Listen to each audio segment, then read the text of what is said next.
ಮೂರು ಪಕ್ಷದಿಂದ ನಮಗೆ 50 ಶಾಸಕರ ಬೆಂಬಲ ಇದೆ. ಹೊಸ ಬಾಂಬ್ ಸಿಡಿಸಿದಂತಹ ಹಿಂದೂ ಹುಲಿ ಯತ್ನಾಳ್ ಹೊಸ ಪಕ್ಷ ಜೆಸಿಬಿಯ ಬಗ್ಗೆ ಇಂಚಿಂಚು ಮಾಹಿತಿಯನ್ನ ಕೊಟ್ಟಿರುವಂತಹ ಯತ್ನಾಳ್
ಮೂರು ಪಕ್ಷದಿಂದ ನನಗೆ 50 ಶಾಸಕರ ಬೆಂಬಲ ಸಿಕ್ಕಿದೆ. ಹೊಸ ಬಾಂಬ್ ಸಿಡಿಸಿದಂತಹ ಹಿಂದೂ ಹುಲಿ ಯತ್ನಾಳ್ ಹೊಸ ಪಕ್ಷ ಜೆಸಿಬಿಯ ಬಗ್ಗೆ ಇಂಚಿಂಚು ಮಾಹಿತಿ ಕೊಟ್ಟಿರುವಂತಹ ಯತ್ನ ಜೆಡಿಎಸ್ ಕಾಂಗ್ರೆಸ್ ಬಿಜೆಪಿಯಲ್ಲಿ ನೊಂದವರಿಗೆ ಇದು ಹೊಸ ಪಕ್ಷ.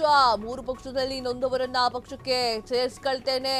ವಿಜೇಂದ್ರ ಮರಳಿ ಅಧ್ಯಕ್ಷರಾದ್ರೆ ಹೊಸ ಪಕ್ಷ ಪಕ್ಕ. ಹೆಚ್ಚಿನ ಈ ಒಂದು ಬಿಜೆಪಿ ಶಾಸಕರನ್ನ ನನ್ನ ಜೊತೆಗೆ ಕರ್ಕೊಳ್ತೇನೆ. ನನ್ನ ಜೊತೆಗಿದ್ದಾರೆ ಶಾಸಕರ ಜೊತೆ ಸಂಸದರು ಕೂಡ ಇದ್ದಾರೆ. ಹಿಂದುತ್ವದ ಆಧಾರದಲ್ಲಿ ಹೊಸ ಪಕ್ಷ ಉದಯವಾಗ್ತಾ ಇದೆ. ಸಂಚಲನವನ್ನ ಸೃಷ್ಟಿ ಮಾಡಿದಂತಹ ಯತ್ನಾಳ್ ಅವರ ಹೇಳಿಕೆ. ಹಿಂದೂ ಹುಲಿ ಯತ್ನಾಳ್ ಅವರು ಸಾಕಷ್ಟು ವಿಚಾರಗಳನ್ನ ಬಾಯ್ ಬಿಡ್ತಾ ಇರ್ತಾರೆ, ಅವಾಗ ಬಾಂಬ್ ಹಾಕಿದಂಗೆ ಇದೊಂದು ಬಾಂಬು ಹಾಕ್ತಿದ್ದಾರೆ. ಜೆಸಿಬಿ ಅಂದ್ರೆ ಜೆಡಿಎಸ್ ಕಾಂಗ್ರೆಸ್ ಹಾಗೂ ಬಿಜೆಪಿ ಅನ್ನುವಂಥದ್ದು. ಅದು ಹೊಸ ಪಕ್ಷ ಜೆಸಿಬಿ ಅಂತ ಹೇಳಿ ಯತ್ನಾಳ್ ಸೂಚನೆಯನ್ನ ನೀಡಿದ್ದಾರೆ. ವಿಜೇಂದ್ರ ಏನಾದರೂ ಅಧ್ಯಕ್ಷ ಆದ್ರೆ ಯತ್ನಾಳ್ ಹೊಸ ಪಕ್ಷ ಅಧಿಕೃತವಾಗಿ ಘೋಷಣೆ ಮಾಡ್ತಾರೆ ಅಂತ ಹೇಳಿ ಅವರೇ ಹೇಳ್ಕೊಂಡಿದ್ದಾರೆ. ಬಿಜೆಪಿಯಿಂದ ಉಚ್ಚಾಟಿತರಾಗಿರುವಂತಹ ಶಾಸಕ ಬಸನಗೌಡ ಪಾಟೀಲ್ ಯತ್ನಾಳ್ ಇದೀಗ ಹೊಸ ಪಕ್ಷದ ಸುಳಿವನ್ನ ನೀಡಿದ್ದಾರೆ. ಜೆಸಿಬಿ ಹೆಸರಿನಲ್ಲಿ ಹೊಸ ಪಕ್ಷವನ್ನ ಕಟ್ಟುವುದಾಗಿ ಯತ್ನಾಳ್ ಸೂಚನೆಯನ್ನ ನೀಡಿದ್ದಾರೆ. ಇದು ಜೆಡಿಎಸ್ ಕಾಂಗ್ರೆಸ್ ಹಾಗೂ ಬಿಜೆಪಿಯಲ್ಲಿ ನೊಂದವರು ಬೆಂದು ಕಂಗಾಲಾಗಿರುವವರು ಕಟ್ಟಬೇಕಾಗಿರುವಂತಹ ಪಕ್ಷ ಕಟ್ತಿರುವಂತಹ ಪಕ್ಷ. ಪ್ರಮುಖವಾಗಿ ಬಿಜೆಪಿ ಹೈಕಮಾಂಡ್ ಮತ್ತು ಬಿವೈ ವಿಜೇಂದ್ರ ಅಧ್ಯಕ್ಷತೆಯ ಪಟ್ಟ ಕಟ್ಕೊಂಡ್ರೆ ನಾವು ಪಕ್ಕ ಈ ಪಕ್ಷವನ್ನ ಕಟ್ಟದ ಫಿಕ್ಸು ಅಂತ ಹೇಳಿದ್ದಾರೆ.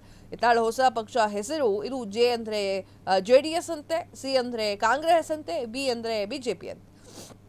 ಈ ಮೂರು ಪಕ್ಷದಲ್ಲಿ ನೊಂದವರು ಬೆಂದವರು ಇರ್ತಾರೆ.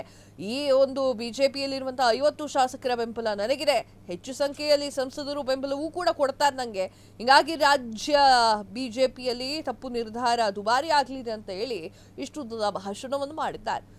ವಿಜೇಂದ್ರ ಮರಳಿ ರಾಜ್ಯ ಬಿಜೆಪಿಯ ಅಧ್ಯಕ್ಷರಾಗಿದ್ರೆ ನಾನು ಹೊಸ ಪಕ್ಷವನ್ನು ಪಕ್ಕಾ ಕಟ್ತೇನೆ. ಅತಿ ಹೆಚ್ಚು ಬೆಂಬಲ ನನಗಿದೆ. ಹಿಂಗಾಗಿ ಬಿಜೆಪಿ ಏನಿದೆ ಹೈಕಮಾಂಡ್ ಎಚ್ಚರಿಕೆಯಿಂದ ನಿರ್ಧಾರವನ್ನು ಕೈಗೊಳ್ಳಬೇಕು ಅಂತ ಹೇಳಿ ಬಿಜೆಪಿಯಿಂದ ಉಚ್ಚಾಟಿತರಾಗಿರುವಂತಹ ಬಸನಗೌಡ ಪಾಟೀಲ್ ಯತ್ನಾಳ್ ಅವರ ಹೇಳಿಕೆ ಇದು. ಕ್ಷಣ ಕ್ಷಣದ ಸುದ್ದಿಗಳಿಗಾಗಿ ಫ್ರೀಡಂ ಟಿವಿ ಸಬ್ಸ್ಕ್ರೈಬ್ ಮಾಡಿ, ಲೈಕ್ ಮಾಡಿ ಹಾಗೂ ಫಾಲೋ ಮಾಡಿ. ಹೊಸ ಸುದ್ದಿಗಳ ನೋಟಿಫಿಕೇಶನ್ಗಾಗಿ ಬೆಲ್ ಐಕಾನ್ ಮೇಲೆ ಕ್ಲಿಕ್ ಮಾಡಿ.